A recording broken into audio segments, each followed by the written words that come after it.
السلام عليكم ورحمة الله وبركاته. قبل ما أبدأ موضوع اليوم عايزين نصلي على النبي.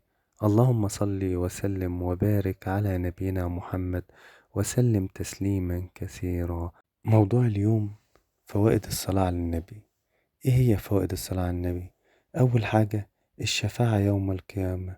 لما نصلي على النبي كتير الرسول يشفع لنا يوم القيامة، وهي طريق الجنة، هي اللي بتسهل لنا كمان طريق الجنة، وسبب في نفي الفقر. يعني عمرك ما تتفقر بإذن الله طول ما انت بتصلي على النبي، لأن حياتك كلها هتبقى فيها رزق وبركة.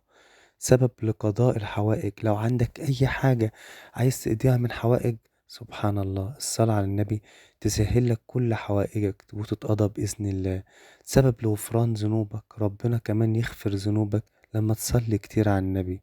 سبب في إجابة الدعاء، يعني لما تصلي على النبي وتدعي وترجع تصلي تاني فربنا بيتقبل الصلاة على النبي، فعمره ما هيرفض في النص الدعاء بتاعك، فبرضه هيستجيب بإذن الله لدعائك. بس طبعا الدعاء بيبقى عايز صبر، يعني مش اول ما ادعي انا صليت على النبي ودعيت اهو ليه ما استجابش؟ الصبر، وان شاء الله ربنا كده كده بيستجيب دعائك.